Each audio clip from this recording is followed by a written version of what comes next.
Hello everyone. Thanks for being patient as I had a pretty nasty cold and, as you can hear, I'm still recovering. Today we're doing something different. Now, I'm a huge Neil Gaiman fan, circa American Gods' original book release. I learned about his work through Tori Amos, who I absolutely adore. I've always loved his short stories, and one in particular is very interesting. It plays on the H.P. Lovecraft story, The Call of Cthulhu. Today, I'm going to read that for you. I hope you enjoy. Next week, we will be back to schedule with another historical figure. That is, unless you guys have other ideas. If you do, if there's some figure that you would like to hear about, please post in the comments below.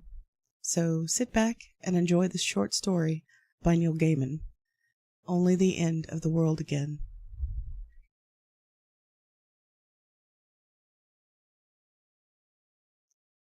It was a bad day. I woke up naked in the bed with a cramp in my stomach, feeling more or less like hell. Something about the quality of the light, stretched and metallic, like the color of migraine, told me it was afternoon. The room was freezing, literally. There was a thin crust of ice on the inside of the windows. The sheets on the bed around me were ripped and clawed. And there was animal hair in the bed. It itched. I was thinking about staying in bed for the next week. I was always tired after a change. But a wave of nausea forced me to disentangle myself from the bedding and to stumble, hurriedly, into the apartment's tiny bathroom. The cramps hit me again as I got to the bathroom door. I held onto the door frame and started to sweat. Maybe it was a fever. I hoped I wasn't coming down with something. The cramping was sharp in my guts. My head felt swimmy. I crumpled to the floor, and before I could manage to raise my head enough to find the toilet bowl, I began to spew. I vomited a foul-smelling thin yellow liquid. In it was a dog's paw. My guess was a Doberman's, but I'm not really a dog person. A tomato peel, some diced carrots and sweet corn, some lumps of half-chewed meat, raw, and some fingers. They were fairly small, pale fingers, obviously a child's. Shit! The cramps eased up, and the nausea subsided. I lay on the floor with stinking drool coming out of my mouth and nose, with the tears you cry when you're being sick drying on my cheeks. When I felt a little better, I picked up the paw and the fingers from the pool of spew and threw them into the toilet bowl, flushed them away. I turned on the tap, rinsed out my mouth with the briny Innsmouth water, and spat it into the sink. I mopped up the rest of the sick as best I could with washcloth and toilet paper. Then I turned on the shower and stood in the bathtub like a zombie as the hot water sluiced over me. I soaked myself down, body and hair. The meager lather turned gray. I must have been filthy. My hair was matted with something that felt like dried blood, and I worked at it with the bar of soap until it was gone. Then I stood under the shower until the water turned icy. There was a note under the door for my landlady. It said that I owed her for 2 weeks' rent. It said that all the answers were in the Book of Revelations.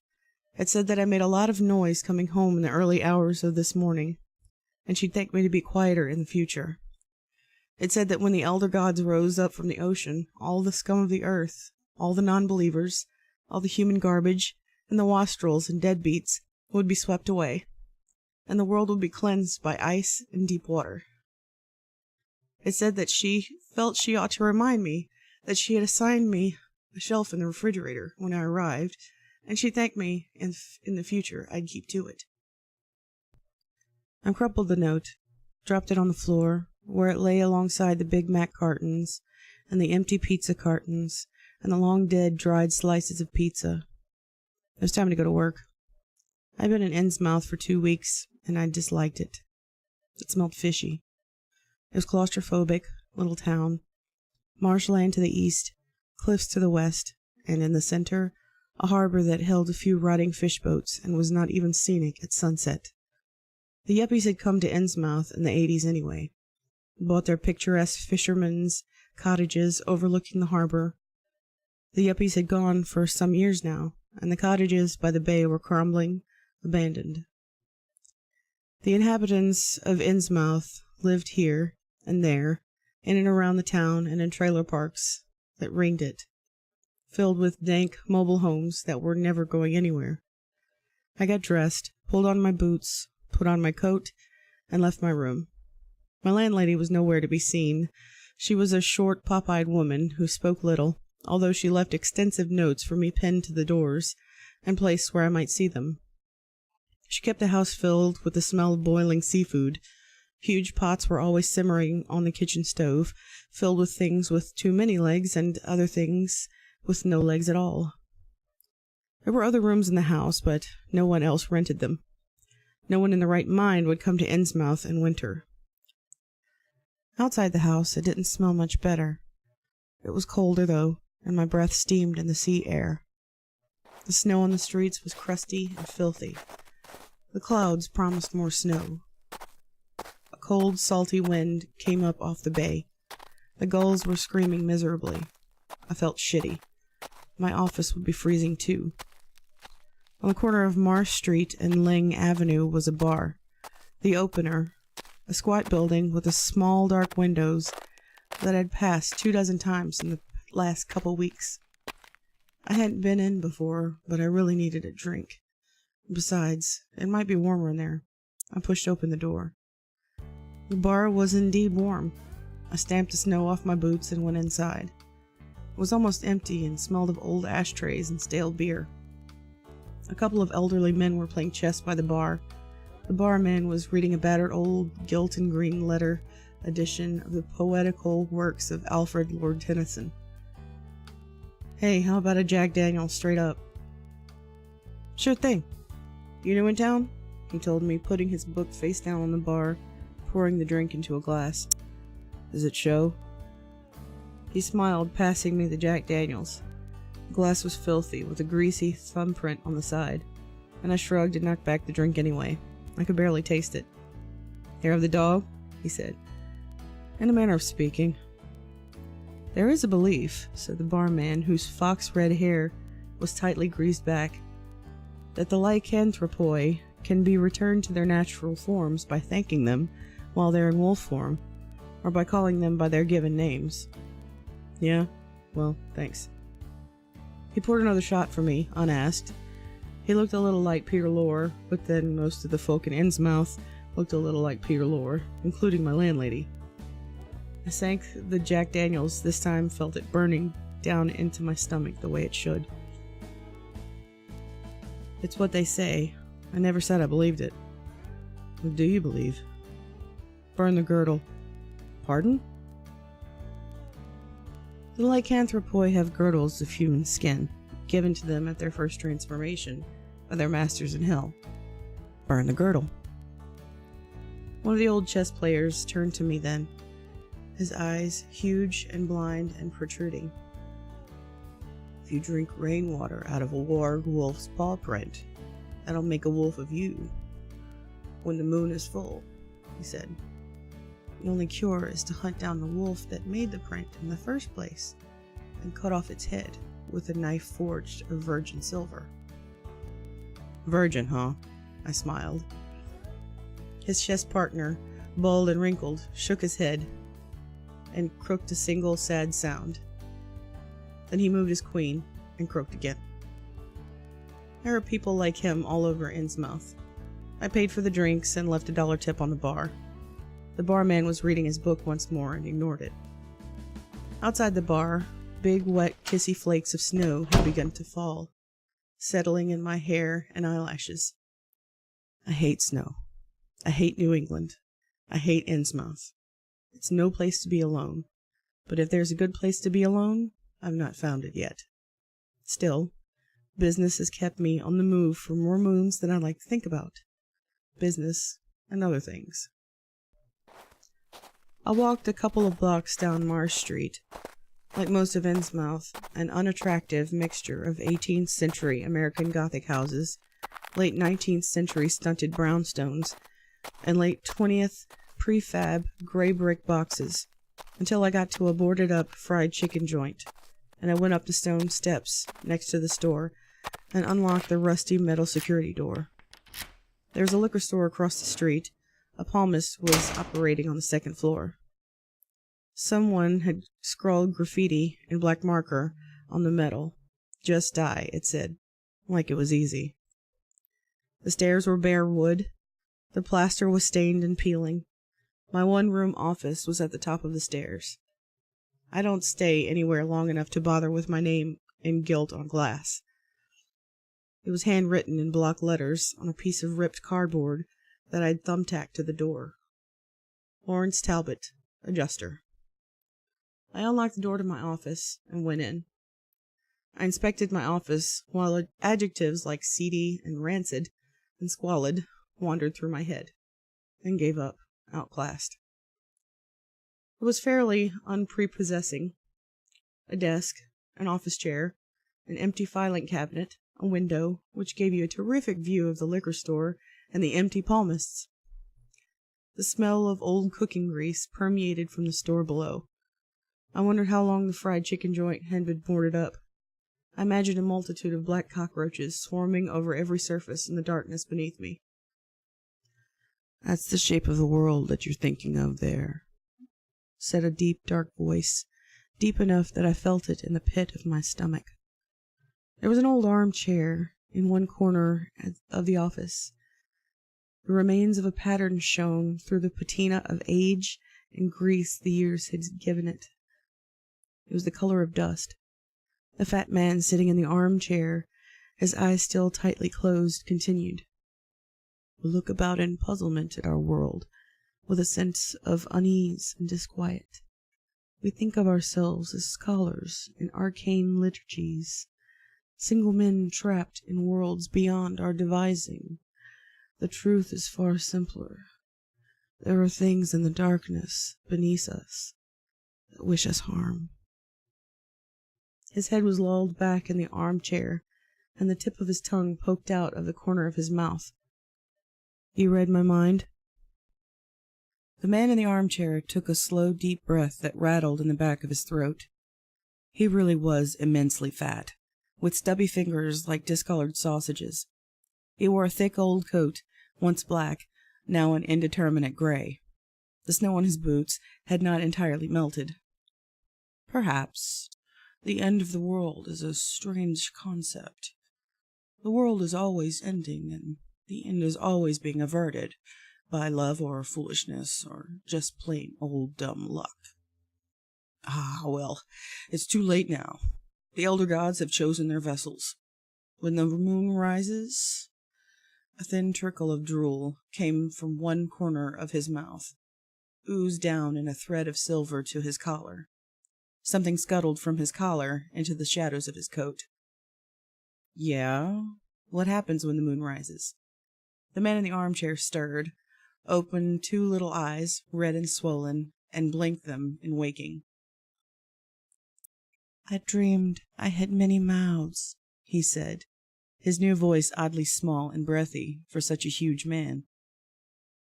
"I dreamed every mouth was opening and closing independently. Some mouths were talking, some whispering, some eating, some waiting in silence." He looked around, wiped the spittle from the corner of his mouth, sat back in the chair, blinking puzzledly. "Who are you?" "I'm the guy who rents this office," I told him. He belched suddenly, loudly. "I'm sorry," he said in his breathy voice, and lifted himself heavily from the chair. He was shorter than I was when he was standing. He looked me up and down blearily. "Silver bullets," he pronounced after a short pause. "Old-fashioned remedy." "Yeah," I told him. "That's so obvious. Must be why I didn't think of it. Gee, I could just kick myself. I really could." "You're making fun of an old man," he told me. "Not really. I'm sorry. Now, out of here. Some of us have work to do." He shambled out. I sat down in the swivel chair at the desk by the window and discovered, after some minutes, through trial and error, that if I swiveled the chair to the left, it fell off its base. So I sat still and waited for the dusty black telephone on my desk to ring, while the light slowly leaked away from the winter sky. A man's voice. Had I thought about aluminum siding? I put down the phone. There was no heating in the office. I wondered how long the fat man had been asleep in the armchair. 20 minutes later, the phone rang again. A crying woman implored me to help her find her 5-year-old daughter, missing since last night, stolen from her bed. The family dog had vanished too. I don't do missing children, I told her. I'm sorry. Too many bad memories. I put down the telephone, feeling sick again. It was getting dark now, and for the first time since I had been in Innsmouth, the neon sign across the street flicked on.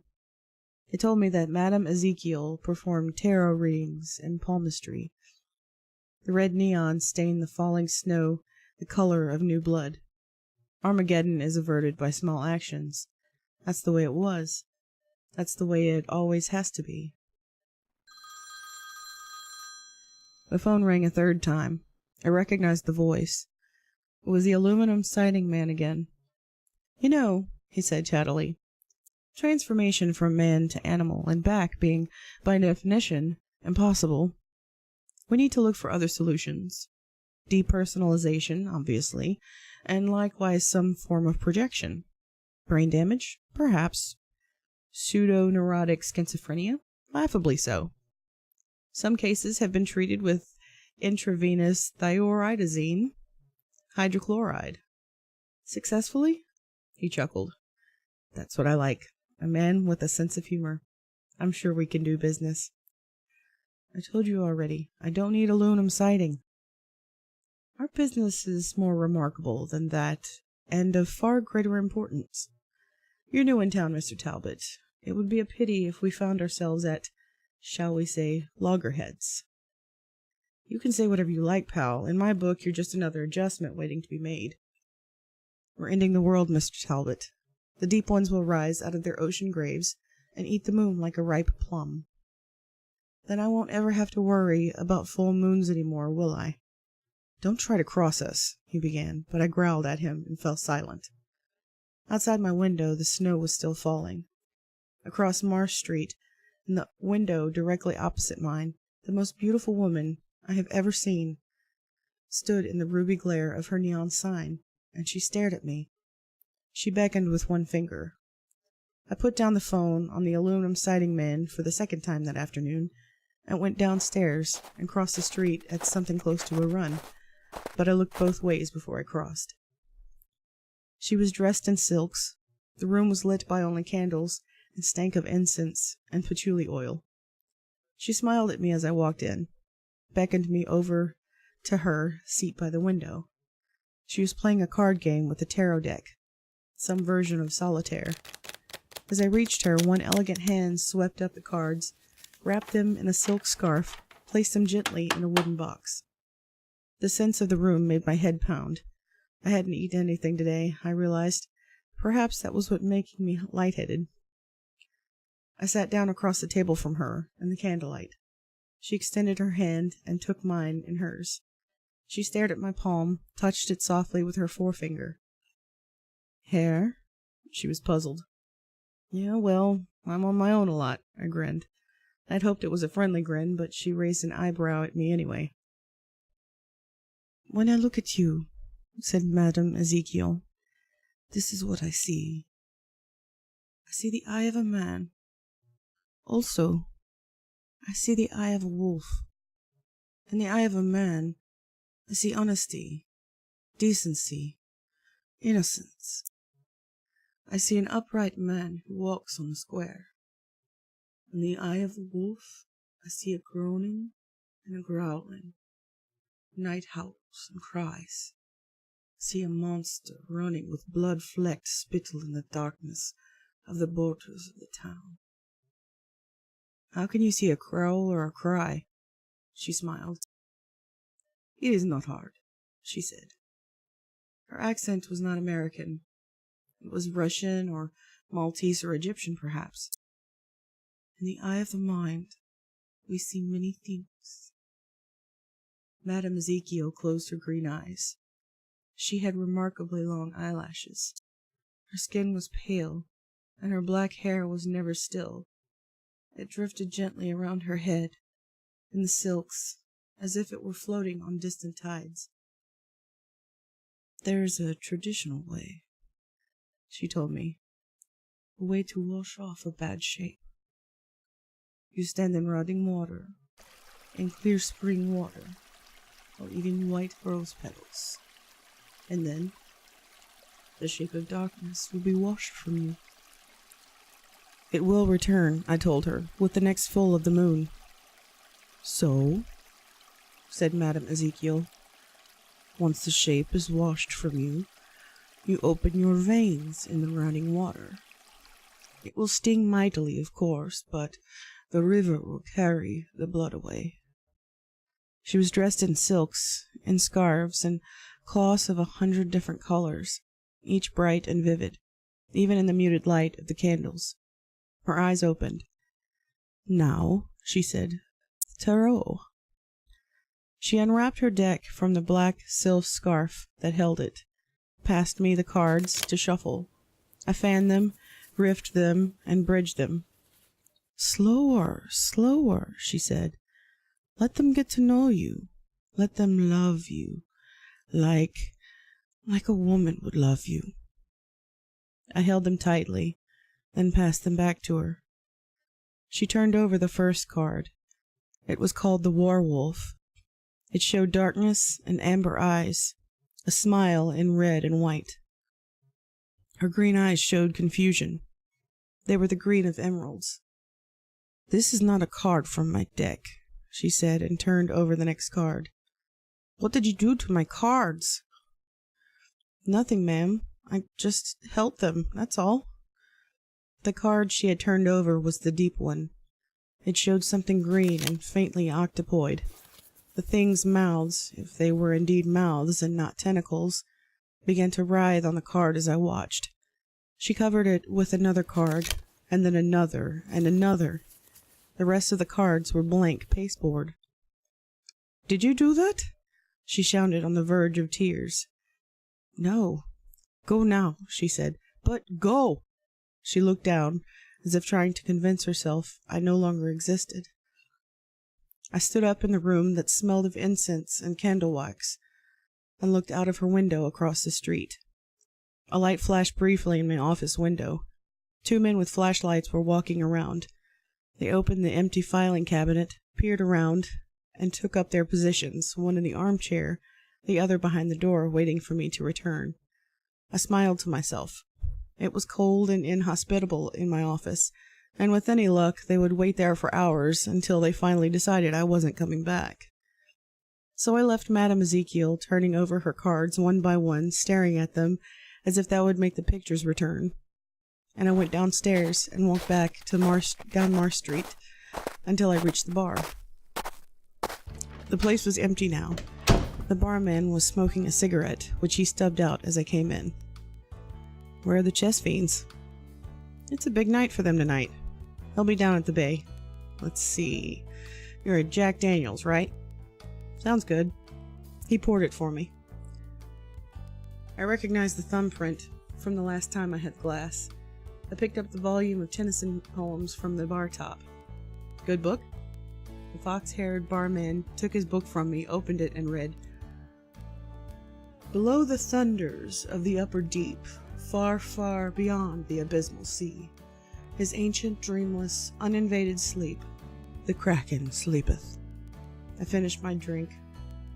So, what's your point? He walked around the bar, took me over to the window. See? Out there. He pointed toward the west of the town, toward the cliffs. As I stared, a bonfire was kindled on the cliff tops. It flared and began to burn with a copper-green flame. They're going to wake the deep ones, said the barman. The stars and the planets and the moon are all in the right places. It's time. The dry lands will sink and the sea shall rise. For the world shall be cleansed with ice and floods, and I'll thank you to keep to your own shelf in the refrigerator, I said. Sorry? Nothing. What's the quickest way to get up to those cliffs? Back up Marsh Street, hang a left at the Church of Dagon till you reach Manixet Way, then just keep on going. He pulled off a coat off the back of the door and put it on. Come on, I'll walk you up there. I'd hate to miss any of the fun. You sure? No one in town's gonna be drinking tonight. We stepped out and he locked the door to the bar behind us. It was chilly in the street, and fallen snow blew about the ground like white mists. From street level, I could no longer tell if Madame Ezekiel was in her den above her neon sign, or if my guests were still waiting for me in my office. We put our heads down against the wind, and we walked. Over the noise of the wind, I heard the barman talking to himself. "Winnow with giant arms, the slumbering green," he was saying. "There hath he lain for ages and will lie, battening upon huge sea worms in his sleep, until the latter fire shall heat the deep. Then once by men and angels to be seen, in roaring shall he rise." He stopped there, and we walked on together in silence, with blown snow stinging our faces. And on the surface die, I thought, but said nothing out loud. 20 minutes walking, and we were out of Innsmouth. Manickset Way stopped when we left the town, and it became a narrow dirt path, partly covered with snow and ice, and we slipped and slid our way up in the darkness. The moon was not yet up, but the stars had already begun to come out. There were so many of them. They were sprinkled like diamond dust and crushed sapphires across the night sky. You can see so many stars from the seashore, more than you could ever see back in the city. At the top of the cliff, behind the bonfire, 2 people were waiting, one huge and fat, one much smaller. The barman left my side and walked over to stand beside them, facing me. "Behold," he said, "the sacrificial wolf." There was now an oddly familiar quality to his voice.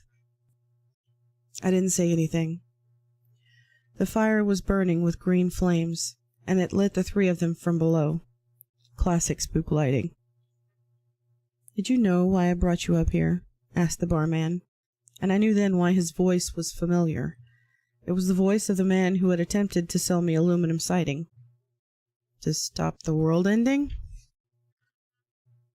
He laughed at me then. The second figure was the fat man I had found asleep in my office chair. "Well, if you're going to get eschatological about it," he murmured in a deep voice, deep enough to rattle the walls. His eyes were closed. He was fast asleep. The third figure was shrouded in dark silks and smelled of patchouli oil. It held a knife. It said nothing. "This night," said the barman, "the moon is the moon of the deep ones. This night are the stars configured in the shapes and patterns of the old dark times. This night, if we call them, they will come. If our sacrifice is worthy, if our cries are heard." The moon rose, huge and amber and heavy, on the other side of the bay, and a chorus of low croaking rose with it from the ocean far beneath us. Moonlight on snow and ice is not daylight, but it will do. My eyes were getting sharper with the moon. In the cold waters, men like frogs were surfacing and submerging in a slow water dance. Men like frogs, and women too. It seemed to me that I could see my landlady down there, writhing and croaking in the bay with the rest of them. It was too soon for another change. I was still exhausted from the night before, but I felt strange under that amber moon. "Poor wolf man," came a whisper from the silks. "All his dreams have come to this, a lonely death upon a distant cliff." "I will dream if I want to," I said, "and my death is my own affair." But I was unsure if I had said it out loud. Senses heightened in the moon's light. I heard the roar of the ocean still, but now, overlaid on top of it, I could hear each wave rise and crash. I heard the splash of the frog people. I heard the drowned whispers of the dead in the bay. I heard the creak of green wrecks far beneath the ocean. Smell improves, too. The aluminum siding man was human, while the fat man had other blood in him. And the figure in the silks. I'd smelled her perfume when I wore man-shape. Now I could smell something else, less heady beneath it. A smell of decay, of putrefying meat, and rotten flesh. The silks fluttered. She was moving toward me. She held the knife. Madame Ezekiel? My voice was roughening and coarsening. Soon I would lose it all. I didn't understand what was happening, but the moon was rising higher and higher, losing its amber color and filling my mind with its pale light. Madame Ezekiel? You deserve to die, she said, her voice cold and low. If only for what you did to my cards. They were old. I don't die, I told her. Even a man who is pure in heart and says his prayers by night, remember? It's bullshit, she said. You know what the oldest way to end the curse of the werewolf is? No. The bonfire burned brighter now, burned with the green of the world beneath the sea, the green of algae and of slowly drifting weed, burned with the color of emeralds. You simply wait till they're in human shape, the whole month away from another change.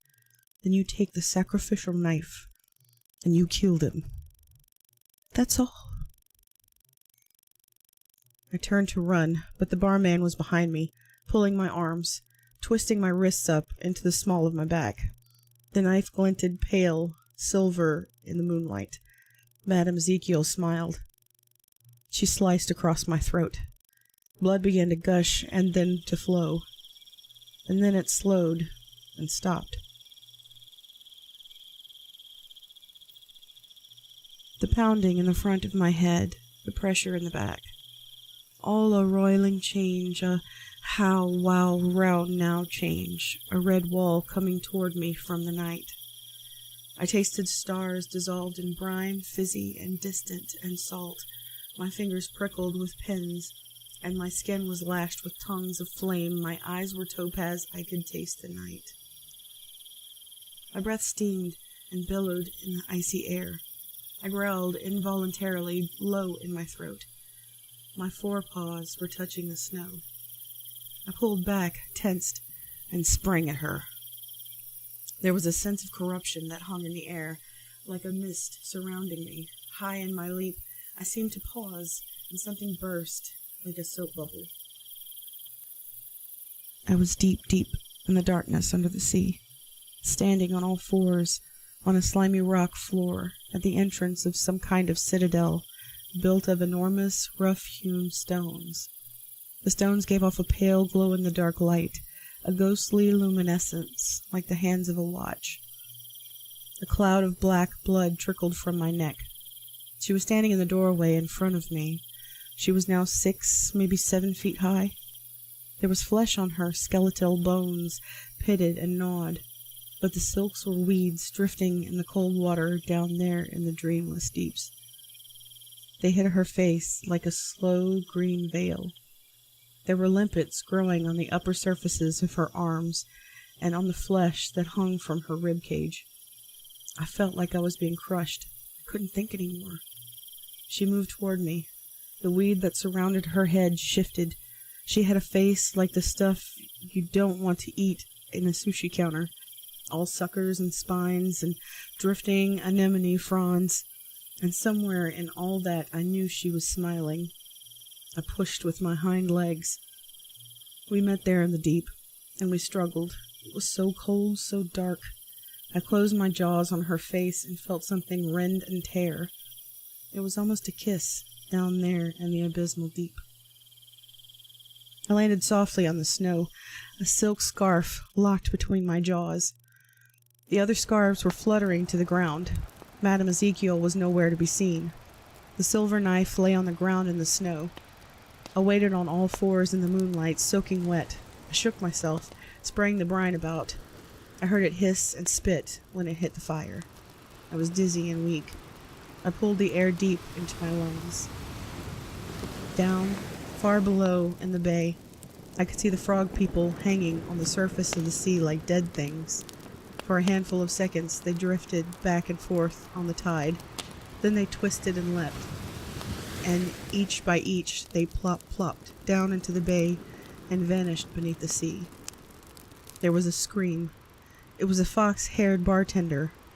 the pop-eyed aluminum siding salesman, and he was staring at the night sky, at the clouds that were drifting in, covering the stars, and he was screaming. There was rage, and there was frustration in that cry, and it scared me. He picked up the knife from the ground, wiped the snow from the handle with his fingers, wiped the blood from the blade with his coat. Then he looked across at me. He was crying. "You bastard," he said. "What did you do to her?"